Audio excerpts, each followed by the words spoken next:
আজকে আপনাদেরকে আমরা নিয়ে যাব হারোয়া রোড স্টেশন, বসিরহাট বা হাসনাবাদ লাইনে।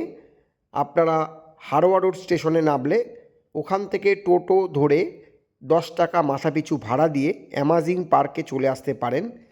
অ্যামাজিং পার্কে ঢুকতে 50 টাকা ফ্রি এবং পিকনিক করার জন্য 2000 টাকা ফ্রি। আপনারা এই অ্যামাজিং পার্কে চলে এসে পিকনিক করতে পারেন। খুব সুন্দর পারিবারিক একটি পিকনিক স্পট। দেখুন এরা পিকনিক করছে।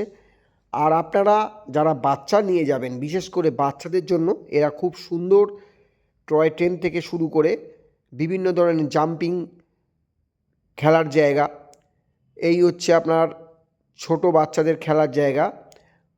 আপনারা বোটিং করতে পারবেন, বড়রা বাচ্চাদেরকে নিয়েও বোটিং করতে পারবেন। আপনারা এখানে আসলে সুন্দর মৎস্যকন্যা দেখতে পাবেন। এছাড়াও আপনারা এখানে পাখি থেকে শুরু করে বিভিন্ন ধরনের মুরগি, বিভিন্ন ধরনের মাছ, সমস্ত কিছু দেখতে হলে অবশ্যই চলে আসুন।